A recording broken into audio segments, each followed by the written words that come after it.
father of one of those victims is shedding some light on what happened that night.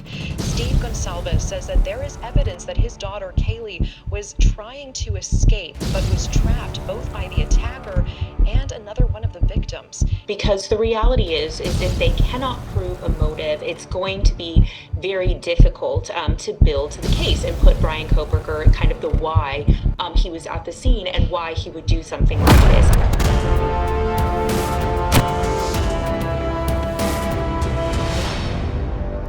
This is Reporter Room with Jessica Della Davies. Hello, Reporter Room investigators. Thank you so much for joining me today. Today we're going to be talking about the Bryan Kohberger case. Oh my God.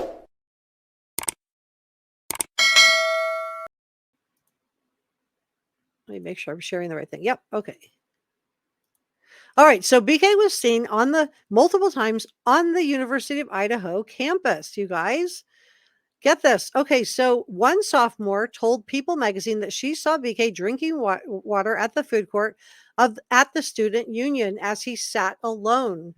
So how did he get into the campus? Because most of these rooms, you have to have an ID. You have to swipe in and out. So did he have an ID? We know there was an ID found of one of the victims inside a glove, inside a box. Had he managed to procure an ID? So this is one of the students. She said, quote, he was the type to stare. He wouldn't look away if you caught him staring. Like he wanted you to notice that he was looking at you. This student's name was Chelsea. She said, quote, he didn't smile, didn't nod, didn't say anything, just stared because the eye contact was making me uncomfortable. And how many times have we heard people come forward to say he was making me uncomfortable? A lot, right? Chelsea added, it was so weird that we ended up leaving and eating outside because we wanted to get away from him. So that is really making people uncomfortable. And you have to wonder if it was like some kind of a power trip that he was enjoying, making these young women feel uncomfortable. Or is he just, give off that much of a creeper vibes? I don't know. Let me know in the comment section below if you think he was intentionally trying to make them feel uncomfortable by staring at them. This is not the only witness. There's 3 of them. Another student said she saw BK so often that she assumed that the Washington State University PhD student was actually attending the University of Idaho.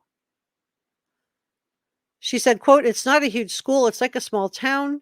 So you start seeing the same faces again and again. They become familiar, like that you've seen them in class or around campus. So why was he hanging out at the University of Idaho so much? What do you guys think?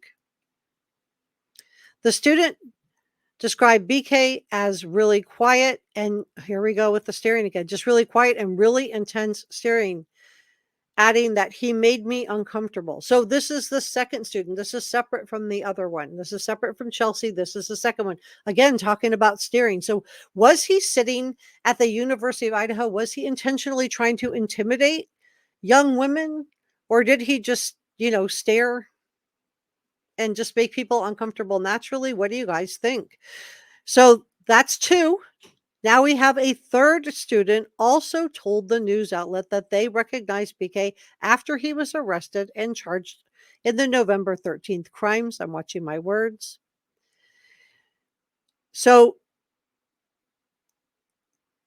a law enforcement source told People that they believe that BK spent some time on the University of Idaho campus.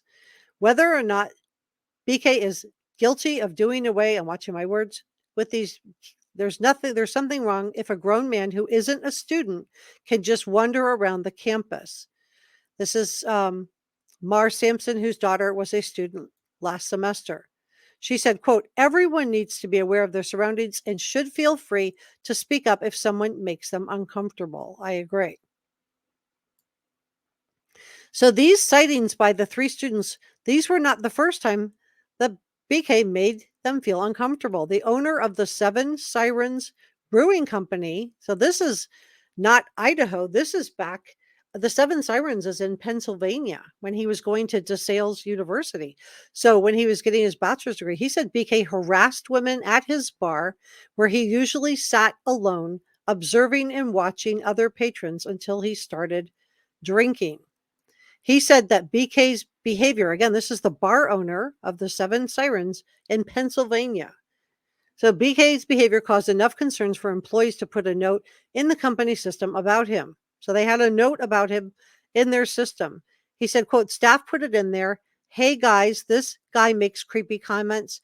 Keep an eye on him. He'll have 2 or 3 beers and then just get a little too comfortable. So this is from the owner of Seven Sirens, Jordan Cerulnik. I hope I'm saying that right. If I am, please forgive me. So I think that's really, really interesting. So let's go to the People article and go through this a little bit, and then I'm going to check in with chat, and then we're going to go through that traffic cam stop. This is the body cam of before the crimes. So we have a lot of him talking. We can see his face. We can look at the body language, but it also has clues as to who the alibi witness is going to be. And we're going to go through that together in just a second. So BK had visited, and he was the type to stare. So was this staring him intimidating these young women? Was this part of his power trip? What do you guys think? So police, 3 different students have told People that they believe they saw BK at the Student Union building on the Idaho campus in the weeks leading up to the crimes, so watching my words, and they later recognized him after he was arrested. So this talks again about what Chelsea said. It was really early in the semester. She was a sophomore at University of Idaho. He was out at the food court. So that's inside the student union, drinking water. He sat by himself. So he wasn't there meeting friends. He was just sitting alone in the student union. She said he was the type to stare. He wouldn't look away if you caught him staring, like he wanted you to notice that he was looking at you. He didn't smile, didn't nod, didn't say anything, just stared. I feel like this was a way to intimidate. I do. I think he was intentionally trying to make them feel uncomfortable, and it worked. Chelsea said, I told my friend not to be suspicious, but to look at him because the eye contact was making me uncomfortable. She said it was so weird that we ended up leaving and eating outside because we wanted to get away from him. And then the other student said she saw BK frequently around campus enough. She thought he was a student there. She said it's not a huge school. It's a small town. So you start seeing the same faces again and again. They become familiar, like you've seen them in class or around campus. I definitely saw him more than once. He was just really quiet, really intense, staring. He made me uncomfortable. And then we have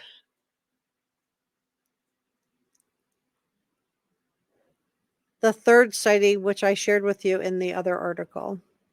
So I think there are going to be 3 witnesses that take the stand in this case that say that they saw BK at the University of Idaho and that he was making them feel uncomfortable. So what do you think about this? Should BK have been on the University of Idaho campus? Yes or no? He wasn't a student there. He wasn't visiting anyone. He was reportedly alone.